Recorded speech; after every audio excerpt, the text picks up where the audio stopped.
Good day to you all. நாம் ஒரு மொழியை கேட்க வேண்டுமாயின் நம்மிடம் இருக்க வேண்டிய அத்தியாவசியமான பண்பு இடைவிடாத பயிற்சி, a constant practice. அந்த வகையில் நாம் தினமும் 10 வாக்கியங்கள் தமிழிலும் அவற்றை எவ்வாறு ஆங்கிலத்தில் பேசிடலாம் என்பது பற்றியும் பார்க்க போன்றோம். நீங்கள் செய்ய வேண்டியது என்ன?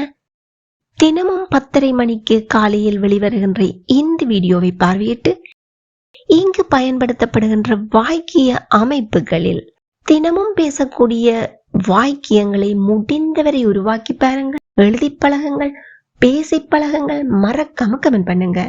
One day you can be fluent in speaking English. If you have any doubts, please do comment. I will help you. Now, let's move on to the video. வெளியில் மழை பெய்கிறது, அதனால் வீட்டிலேயே இருந்து ஒரு படம் பார்க்கலாம், அதாவது ஒரு மூவி பார்க்கலாம். இப்படியாக ஒரு செயலை முன்மொழிகிறோம், குறிப்பாக மற்ற எந்த விதமான சிறந்த விருப்பமோ தெரிவோ இல்லாத சந்தர்ப்பங்களில். நாங்க வீட்டுல இருந்து படம் பார்க்கணும்னு துள்ளியும் நினைச்சு பார்க்கல. நமக்கு என்ன தேவை இருந்தது? வெளியில போற தேவைதான் இருந்துச்சு. அப்ப வெளியில கடும் மழை பெய்யறத பார்த்தோன்னு எங்களுக்கு உடனடியாக தோன்றிய ஒரு முன்மொழிவு தான் வீட்டுல இருந்து படம் பார்ப்போம், வேற என்னத்தை செய்யறது அப்படி என்கின்ற எண்ணம். இவ்வாறான சந்தர்ப்பங்களில் நாம் ஆங்கிலத்தில் might as well எனும் phrase-ஐ பயன்படுத்துவோம். இதனுடைய வாக்கிய அமைப்பு subject plus might as well plus V1 என்றவாறு அமையும். உதாரணங்களை பார்க்கும்போது உங்களுக்கு இது தொடர்பான தெளிவான விளக்கம் கிடைத்துவிடும். வெளியில் மழை பெய்கிறது, அதாவது பாக்க வெளியில மழை பெய்துன்று இருக்கு. It's raining outside. It's raining outside. அதனால் so we might as well V1 form stay at home. We might as well stay at home.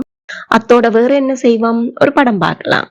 And watch a movie. And watch a movie. It's raining outside. So we might as well stay at home and watch a movie. எல்லாருமே கூட சேர்ந்து வாய்ட்டு சொல்லி பாருங்க. It's raining outside, so we might as well stay at home and watch a movie. அடுத்த 2 மணி நேரத்துக்கு எந்த ரயிலும் இல்லை, அதனால் இங்கே காத்திருக்கலாம். வேற என்ன செய்யறது?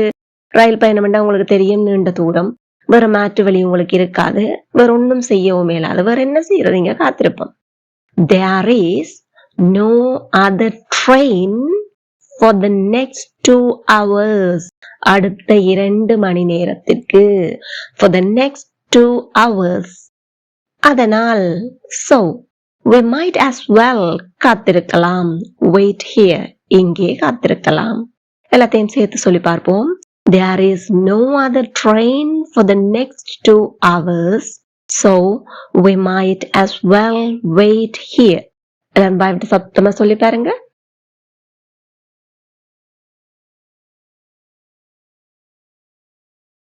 Amazing. There is no other train for the next 2 hours, so we might as well wait here. Internet, அதாவது இணையம் வேலை செய்யுதில்லை. ட்ரை பண்ணி பாக்குறீங்க, சிக்னலே இல்ல, வேலை செய்யுதில்லை. அதனால் என்னுடைய அறையை சுத்தம் செய்து விடலாம். வேற என்ன வேலை இருக்கு? வேற ஒன்றுமே இல்லை. நான் இப்ப முன்மொழிகிற வேலை வந்து என்ன? என் அறையை சுத்தம் செய்திடுவோம். The internet is down. The internet is down. So I might as well clean my room. The internet is down, so I might as well clean my room. எல்லாமே கூட சேர்ந்து வாய்ப்பு சொல்லி பாருங்க. The internet is down, so I might as well clean my room. இது ஒரு நீண்ட பயணம், அதனால் சுற்றியுள்ள காட்சிகளை ரசிக்கலாம். இந்த காலத்துல அப்படி செய்யறவே குறைவு. எந்தளவுதான் நீண்ட பயணத்தை சென்றால் என்ன, அழகிய காட்சிகள் சுற்றுமுற்றும் இருந்தால் என்ன, எல்லாரும் போனுக்குள்ளேயே மூழ்கிடுவாங்க.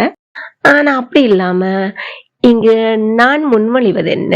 இது ஒரு நீண்ட பயணம், அதனால் சுற்றியுள்ள காட்சிகளை ரசிக்கலாம். It's a long journey. It's a long journey. அதனால் so we might as well enjoy the scenery.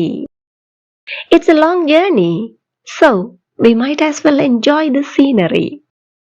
மறுமுறை சொல்லி பாருங்களேன் கூட சேர்ந்து.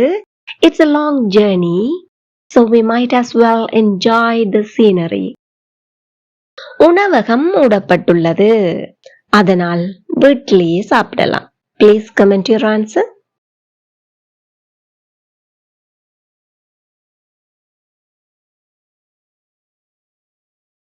Amazing, you got it. இன்னும் ஒரு வாக்கியம் சொல்லி பார்ப்போம். பஸ் தாமதமாக வந்தால் நாம் நடந்து சென்று விடலாம். இங்க நீங்க சோ பயன்படுத்த வேண்டிய தேவை இருக்காது. ஏனென்றால் தாமதமாக வந்தால் என்று சொல்லி அங்கேயே ஒரு if clause பாவித்து விட்டோம். பஸ் தாமதமாக வந்தால் நாம் நடந்து சென்று விடலாம். Please comment your answer.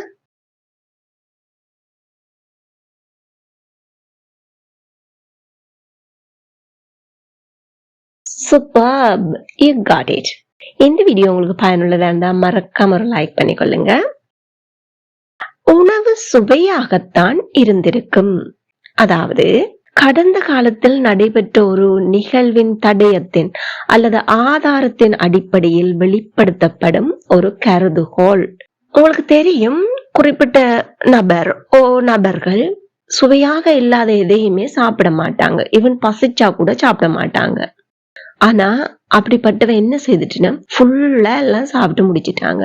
அதை வச்சு நான் ஒரு கருதுகோள் ஒன்று வெளியிடுகிறேன். எதன் அடிப்படையில்? ஆதாரத்தின் அடிப்படையில் உணவு சுவையாகத்தான் இருந்திருக்கும் அப்படின்னு சொல்லி.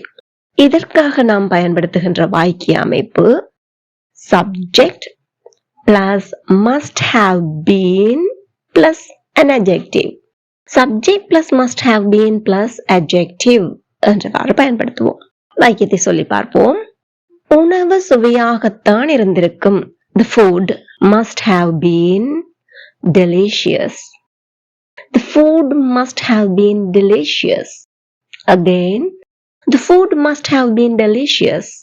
அவர்கள் கடந்த வாரம் மிகவும் பரபரப்பாகத்தான் இருந்திருப்பார்கள். ஏன்னா என்ன மீட் பண்றேன்னு சொல்லியிருந்தாங்க, இல்ல எனக்கு கால் எடுக்கிறேன்னு சொல்லியிருந்தாங்க. சொல்றத நிச்சயம் செய்வாங்க, இருந்தும் செய்யல. அப்ப நான் இதன் மூலம் எடுத்துக்கொண்ட கருதுகோள் என்ன? அவர்கள் ரொம்ப பிஸியா தான் இருந்திருப்பாங்க அப்படின்னு சொல்லி. They must have been very busy last week. They must have been very busy last week. எல்லாம் வாய் திறந்து சத்தமா சொல்லி பாருங்க.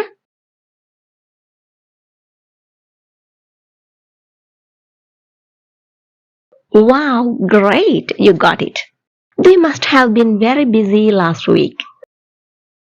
நீண்ட பயணத்திற்கு பின் அவள் மிகவும் களைப்புடன் தான் இருந்திருப்பாள்.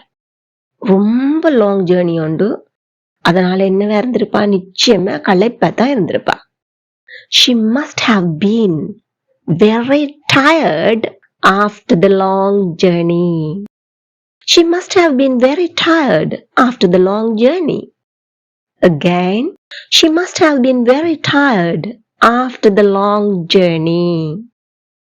அது உனக்கு கடினமாகத்தான் இருந்திருக்கும். Please comment your answer.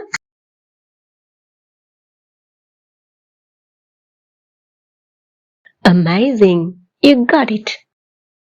எங்கேன்னு நான் சொல்லல. இங்க சொல்லல என்பதை didn't say, ஏன் கடந்த காலத்தை பற்றியது didn't say அப்படின்னு சொல்லலாம். அப்போ கேட்கலையா இருந்திருந்தா didn't ask, காட்டலைன்னா didn't show, இந்த மாதிரி பயன்படுத்தலாம். இதனோடு எங்கேன்னு, எப்போன்னு, என்னன்னு, எவ்வளவுன்னு அப்படியான WH question words சேர்த்தீங்கன்னு சொன்னா இந்த வாக்கியத்தை இலகுவில் நீங்கள் சொல்லிட முடியும். எங்கேன்னு நான் சொல்லல. I didn't say where. I didn't say where. ரொம்ப இலகுவா இருக்கு இல்லையா? மறக்காம லைக் பண்ணிடுங்க. எல்லாரும் வாய் திறந்து சொல்லி பாருங்க இந்த வாக்கியத்தை.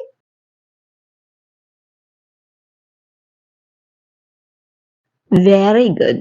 I didn't say where. எப்போன்னு அவள் சொல்லல. அவ எப்பன்னு சொல்லலையே. She didn't say when. She didn't say when. என்னன்னு அவர்கள் சொல்லல. They didn't say what. They didn't say what. எல்லாரும் வாய்விட்டு சத்தமா கேட்டு பாருங்க. Very good. They didn't say what. எவ்வளவுன்னு ராணி சொல்லல. Please comment your answer.